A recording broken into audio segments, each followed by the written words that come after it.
কি গো, শুনছো? আজ যে হাঁড়িতে একদম চাল নেই, শেষে কিন্তু দুপুরে না খেয়ে থাকতে হবে। উফ, তুমি ওই শেষ না হলে আগে বলবে না? তোমার এই সমস্যা ভাল লাগে না। কখন চাল শেষ হবে তাকে আর হিসেব রাখা যায়? আমাদের অভাবের সংসার, তা তো জানোই। তা আমি এখন একটু মাঠে যাচ্ছি, মাঠের কাজটা সেরে দুপুর হওয়ার আগে গ্রামের রবি কাকার দোকান থেকে তুমি চাল এনে দিচ্ছি। বলি, রবি কাকার দোকানে যখন যাবেই একটু তেল আর নুনও এনো। তোমাদের একটা না একটা বাড়তি সদাই লাগে, হ্যাঁ? আমি আর কিভাবে চালাই এই অভাবের পরিবার? তা আমরা কি আর রাজরানীর মতো চলি নাকি? সামান্য দুবেলার খাওয়া তাও ভালো মতো হয় না। আমি কি আর স্বাদ করে এমনি করি? হাতে টাকা করি নেই, এদিকে আবার ফসলের ফলনও ভালো না। তুমি শুধু শুধু রাগ করছো। ঠিকঠাক বাজারটা তো করতেই হবে, না হলে আমি কি করে রান্না করব? শেষে তো আমাকেই রাগ দেখাবে। তো থাক, বেলা হয়ে যাচ্ছে, জমিটা ঠিক করে আবার একটু সেচ দিতে হবে। এদিকে তোমার আবার চাল তেল নুন এসব লাগবে, না হলে আবার দুপুরে না খেয়ে থাকতে হবে। হ্যাঁ, আচ্ছা, তুমি তাড়াতাড়ি যাও গে, বলে কিছু একটা মুখে দিয়েই যাও। না না, কিছু খেলে আমি আবার কাজ করতে পারি না। আমি বরং মাঠে যাই এখন, কেমন? হ্যাঁ, যাও, আর তাড়াতাড়ি সদাইগুলো পাঠিয়ে দেবে। আমি আর খালি হাতে রান্না করতে পারবো না। একবার বলেছো তো, আমার মাথায় আছে, ভালো লাগে না।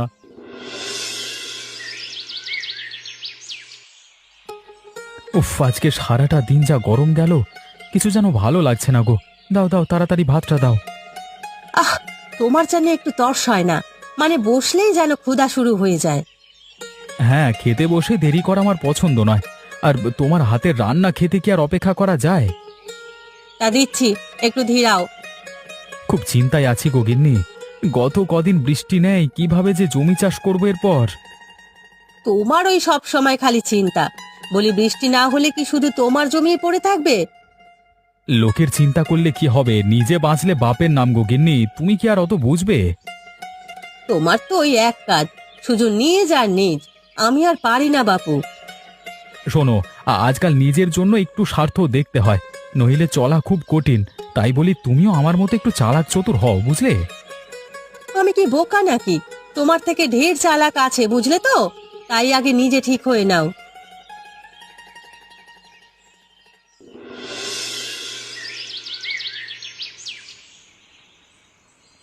মা, আজ রাতে কি রান্না করেছো গো? কি আর রাত ভরে মা, ঘরে কি আর তেমন কিছু আছে? ওই দুটো আলু আর করলা সিদ্ধ দিয়েছি। রোজ রোজ এসব খেতে ভালো লাগে না মা। আমি কি একটু ভালো খেতে পাবো না? কেউ কি আর শখ করে এমন খায় রে মা? কপালে যদি থাকে তাহলে আর কিভাবে চলবি বল? মাছ মাংস তো খেতেই পাই না, একটু ডিম টিম তো খাওয়াবি। ওপারের সব বাচ্চারা স্কুলে এসে বলে আজ এ খেলাম ও খেলাম, তখন আমার খুব মন খারাপ হয়। মন খারাপ করে আর কি করবি মা? আমরা কি আর চেষ্টা কম করি? পরে রেজটা ছোট জমি চাষ করে আর দিন মজুর খেটে তোর বাবা কতই বা পায় বল? আমরা তো একটু বাবাকে সাহায্য করতে পারি, বলো মা? পারি তো, কিন্তু কিভাবে করব? বাড়ির সব কাজ করে আর কি বা করতে পারি? বলছি কি মা, আমার মাথায় একটা বুদ্ধি এসেছে গো। কি বুদ্ধি রে? তোর মাথায় আবার কি বুদ্ধি এলো? আমরা যদি বাড়িতে হাঁস পালি তাহলে কেমন হয় মা? হাঁস তো পালবি, কিন্তু চোখে চোখে দেখে রাখবে কে শুনি? কেন? আমিও তোমার সঙ্গে থাকবো। বলো না মা, কেমন হবে? হাঁস পালতে পারলে তো ভালোই হবে, কিন্তু ওরা যে চারপাশটা একটু অপরিষ্কার করবে, সেটাই তো চিন্তা। ও, আমি নিজে নিজে পরিষ্কার করব মা। তাহলে আজ রাতে বাবা এলে তুমি কথাটা বলো, কেমন? আচ্ছা আচ্ছা, বলবো, সে নিয়ে তুই চিন্তা করিস না। বাহ, তাহলে এবার আমরা অনেক হাঁস পালবো, আর হাঁসগুলো বিক্রি করে অনেক টাকা পাবো। নারে মাঝে ডিমও খেতে পারবো, তাই না মা? তা তো ঠিকই। এবার তুই ভাত খেয়ে ঘুমো, তোর বাবার বুঝি ফিরতে দেরি হবে। বাবা আসলে সবাই একসাথে খেতে বসবো মা, আমার একা খেতে ভালো লাগে না। উফ, তোকে নিয়ে আমি আর পারি না। আচ্ছা, বসে থাক তবে।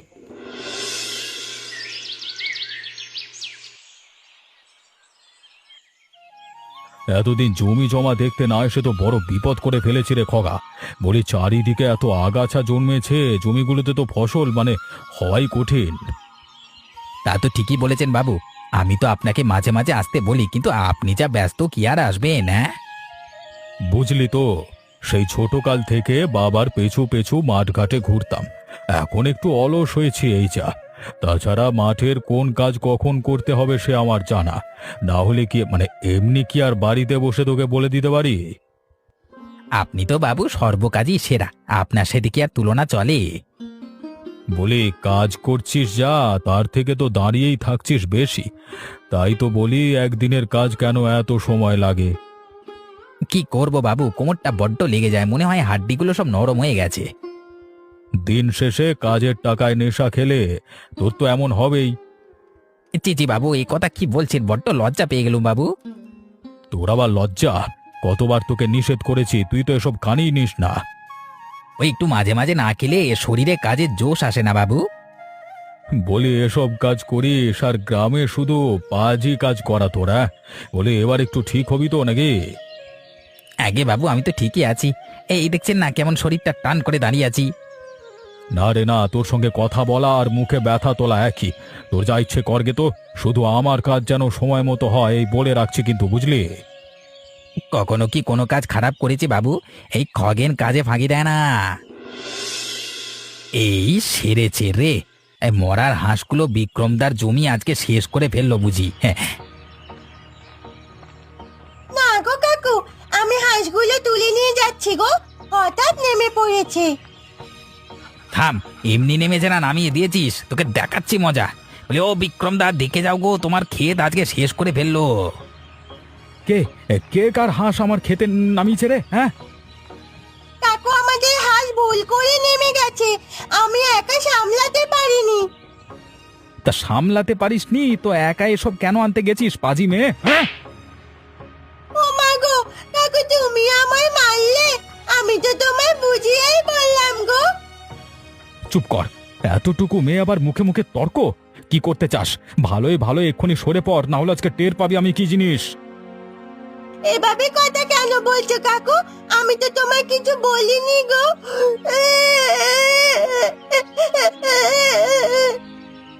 এতগুলো হাঁস আমার খেতে নামিয়ে আবার তর্ক করছিস? এখন তো মনে হচ্ছে হাঁসগুলো সব কেটে টুকরো টুকরো করে ফেলি। না গো কাকু, হাঁসগুলো খুব কষ্ট করে পালছি গো, ওগুলোকে কিছু করো না। তাহলে এখনই সরে পড় এখান থেকে। এসেছে হাঁস পালতে আর আমার ক্ষেতগুলো নষ্ট করছে। ধর! বাজি মেয়ে, তুই কে তোর বাপকে বলিস আর যেন কখনো এদিকে হাঁস না আসে। এখন এখান থেকে তাড়াতাড়ি বাড়ি চলে যা। আচ্ছা বিক্রম, তুই কি ভেবে এতটুকু একটা মেয়েকে মেরেছিলিস বলতো? বাবু না মেরে আর কি করতাম, আমার ফসলের ক্ষেত ওদের হাঁস একেবারে নষ্ট করে ফেলেছে। এমন হলে কার মাথা ঠিক থাকে বলুন দেখি? তা হাঁস তোর খেতে নেমেছে, তুই সেটা পূজার বাবাকে বলতে পারতিস, কিন্তু বাচ্চা মেয়েটাকে মারতে গেলি কেন? আমি আসলে তখন বুঝতে পারিনি, ওই খগেন এমন ভাবে ডেকে বলল যে মাথাটা ঠিক ছিল না আর। যাই হোক, তোরা এমন কাজে আমি বেশ রেগে আছি। আসলে তোদের দেখে আজকাল খুব বেশি বার বেড়েছে। এখন দেখছি তোদের একটা শাস্তির ব্যবস্থা করতে হবে। বাবু এমন করবেন না, আমি আজকের মতো ক্ষমা যাচ্ছি, আর কখনো করব না এমন। শোন, তুই আমার কাছে ক্ষমা চেয়ে কোনো লাভ নেই। যদি পূজার কাছে ক্ষমা চাস তবেই তোর নিস্তার। বাবু অতটুকু একটা বাচ্চা মেয়ের কাছে ক্ষমা চাওয়াটা কেমন দেখাচ্ছে না? চুপ কর, ওই পাজি খগেন কই রে, সামনে আয় তো। বাবু আপনার কাছে হাত জোর করছি, আমি বড্ড ভুল করে ফেলেছি বাবু, এই কান ধরছি, আর কখনো করবো না এমন। আজকের পর যদি আবার এমন কাজ করিস তাহলে তোদের একেবারে গ্রাম ছাড়া করব বলে রাখলাম। আগে মনে থাকবে এবার থেকে, আর কোনোদিন এমন ভুল করব না। এবার চোখের সামনে থেকে সর সব পাজির দল।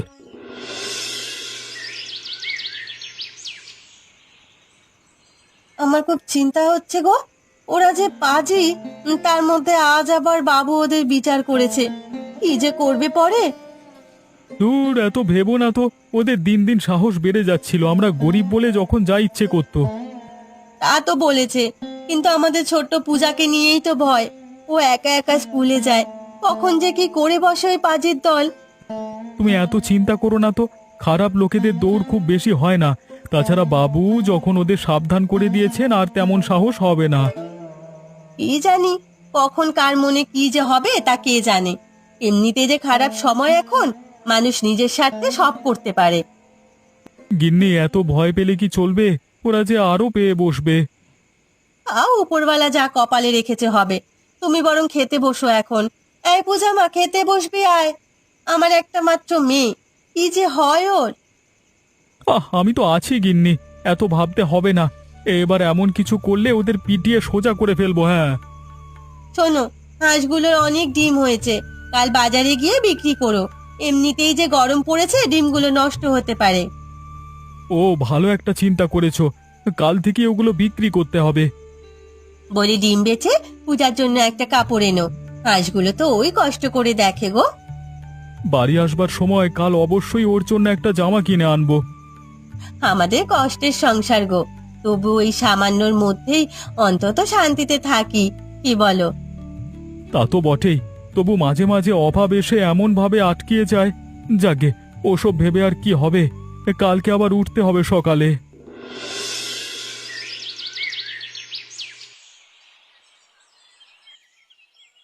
এই শোনো বিক্রম দা, এই পাজি ভুবন যে কাজটা করলো তা তো আর ভুলতে পারছি না।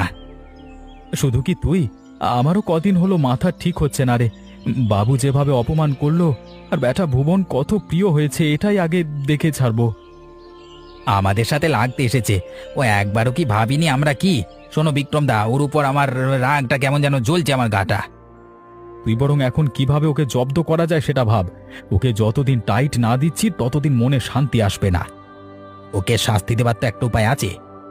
আরে কি সেটা? সেটা ভনিতা না করে হুটহাট বলে ফেলতো। ইয়ে, আরে ওই যে কালো হাঁসের ঝাঁক, ওটাই তো এখন ওর তেল বাড়িয়েছে। বেটা হাঁসের ডিম বেচে সংসার চালায়। ঠিক, তুই ঠিক চিন্তা এনেছিস। এবার ওকে ওর অস্ত্র দিয়েই ঘায়েল করতে হবে।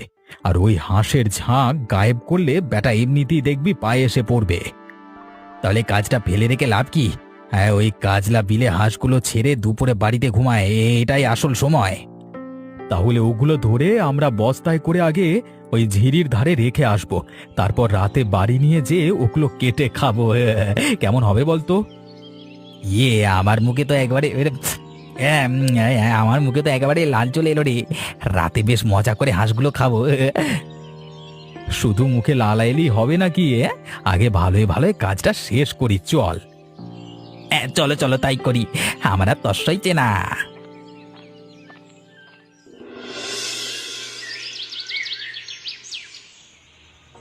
কি গো, তাড়াতাড়ি দরজাটা খোলো।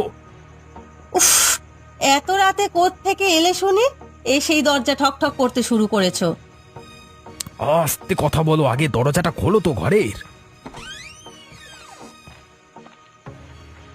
ওমা, এই রক্ত ভরা বস্তায় আবার কি এনেছো গো? সাথে আবার খগেনের হাতে দেখছি আরেকটা বস্তা। কাউকে বলো না, ওই বেটা ভুবনের হাঁসের ঝাঁক আজকে শেষ করেছি। সবগুলো কেটে বস্তা এনেছি, রাতে রান্না করে খাবো আর কিছু বাজারে নিয়ে বেচবো। ছি ছি, তুমি এত বড় অন্যায় করলে? এতগুলো অবলা জীবকে চুরি করে কেটে তুমি বাড়িতে এনেছো? এটা আমি মেনে নেব না। ও মা, বৌদি যে দেখছি একেবারে সাদা মনে কাদা ছাড়া গো। চুপ কর পাজি, তোর সাথে ঘুরে ও এগুলো করতে শিখেছে, আগে তো এমন করতো না। দেখেছো দেখেছো দাদা, তোমার বউ আমাকে কেমন দোষ দিচ্ছে। চুপ থাক বলছি। তোরা তোরা কি এটা মানুষের মতো কাজ করেছিস? ছি ছি ছি, তোদের মনে এত হিংসে, আমি সব বলে দেব। এই তুমি এসব বলো না গো, তুমি বললে মহা বিপদে পড়ে যাব। বলছি ওসব বলে কি হবে বৌদি? তার চেয়ে বরং রাগ কমিয়ে হাঁসের মাংসগুলো একটু জমিয়ে রান্না করো তো। তোদের চুরির হাঁসের মাংস খাবো আমি? একটা মানুষের এত বড় ক্ষতি করলি, তোদের একটুও মন কাঁপলো না? আর এমন কি গো, ওরা আমাদের অপমান করে নিয়েছে, তো আমরা কি করব? তোদের যা ইচ্ছে কর, আমি কাল সকাল হলেই বাড়ি ছেড়ে অন্য কোথাও চলে যাব। তুমি রাগ করলে কিভাবে চলে? আমাকে কি বিপদে ফেলবে? বলি এখন একটু শান্ত হয়ে ঘরে থাকো, ভালো লাগে না। কি গো বৌদি, আমাদের গরিবের বাড়িতে আজ বুঝে আসার সময় হলো? আমরা খুব বিপদে আছি গো। কাল বিকেল থেকে পুরো হাঁসের ঝাঁক কোথাও খুঁজে পাচ্ছি না। এতদিন হয়তো কারণে অকারণে তোমাদের সঙ্গে অনেক খারাপ ব্যবহার করেছি গো। আজ আমি তোমাদের বিপদের কথাই বলতে এলাম। না না, আমরা ওসব কিছু মনে করি না বৌদি, কিন্তু কালকে থেকে চিন্তায় আমাদের পেটে কিছু পড়েনি জানো। ওই হাঁসগুলোকে পেলেই কোনো রকমের দিন চলে তো, সেটাই তোমাকে বলতে এলাম। কি কি জানো গো, একটু বলো না গো। তোমাকে বলতে এলাম, কিন্তু আমার বলতে খুব লজ্জা লাগছে। কদিন আগে আমার বর পূজাকে মেরে কৈলাসবাবুর কাছে যে অপমান হয়েছে, তার প্রতিশোধ নিতে তোমাদের ঝাঁক পুরো কেটে বস্তায় করে বাড়ি নিয়ে রেখেছে। হায় হায়, কত কষ্ট করে হাঁসগুলোকে পালতাম, আমাদের মুখের খাবার এভাবে ধ্বংস করলো। মনে মনে এত কুট চাল ছিল। আমায় তুমি ক্ষমা করো গো, আমি নিজেও লজ্জা পাচ্ছি এটা নিয়ে। এখন আমরা কি করব বৌদি? আমরা তো নিঃস্ব হয়ে পড়বো। বলি, বিষয়টা বরং কৈলাসবাবুকে গিয়ে জানাও কথাটা। আর যদিও আমার বর এমন কাজ করেছে, তবুও আমি এটা শাস্তি চাই। তোমার দাদা বাড়ি আসুক, আমি আর ও মিলে তখন যাব। থাকবো, আমি আর ও বাড়িতে ফিরবো না। অমন মানুষের সঙ্গে আর থাকার ইচ্ছে নেই। তুমি বরং আমাদের বাড়িতেই থাকো বৌদি, তোমাকে নিয়ে বাবুর ওখানে যাব। আমি থাকলে আবার তোমাদের এখানে এসে ওরা কি করবে সেটাই ভয়।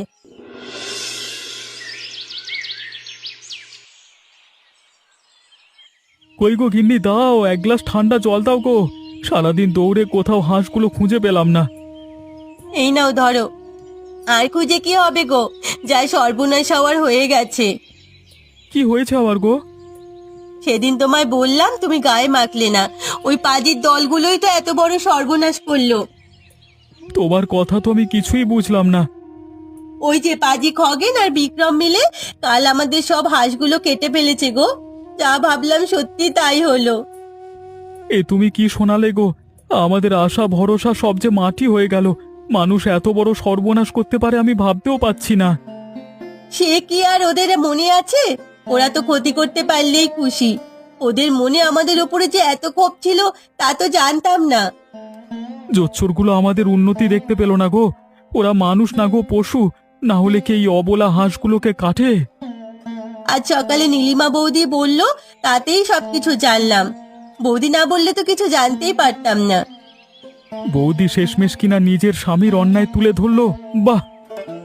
তুমি বরং এখনই কৈলাস বাবুর কাছে একবার গিয়ে বিচার চাও, নইলে পাজিগুলো হয়তো পালিয়ে যাবে। ঠিক আছে, আমি বরং সন্ধেয় যাব। না হলে ওরা দূর থেকে আবার দেখে ফেলে পালিয়ে যাবে। ও পরে ওদের আর হাতের নাগালে পাবো না, বুঝলে?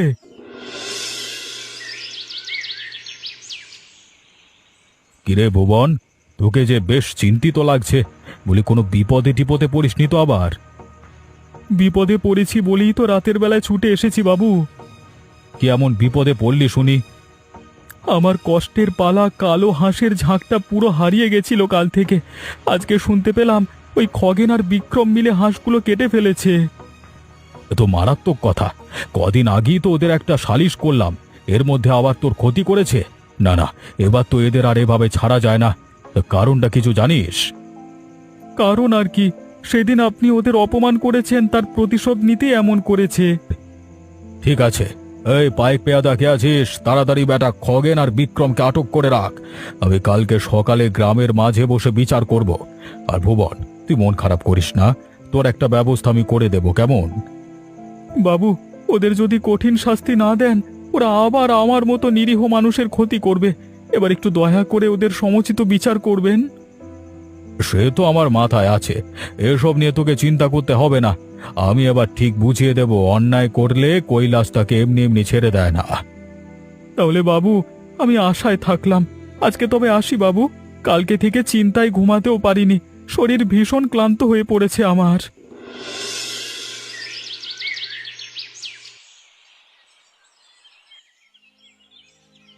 বাবু গো, ছেড়ে দিন না বাবু। ইয়া মানে ভুল করে ফেলেছি, আর করবো না বাবু, ছেড়ে দিন না।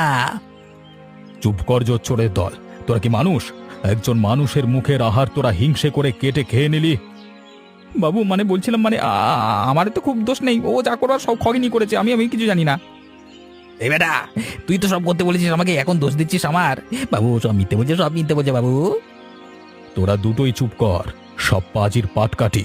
আজকে তোরা বুঝবি কত ধানে কত চাল। বাবু আমাদের ক্ষমা করুন, আমি আর কখনো এমন করবো না বাবু। এবার আমি এসব না ভেবে করে ফেলেছি। শোন বিক্রম আর খগেন, তোরা যা অন্যায় করেছিস তার কোনো নিস্তার নেই। এই দিয়ে পর পর 2 বার তোরা অন্যায় করলি। বাবু, হিংসার বশে ভুল করে ফেলেছি, আর এমন কখনো হবে না।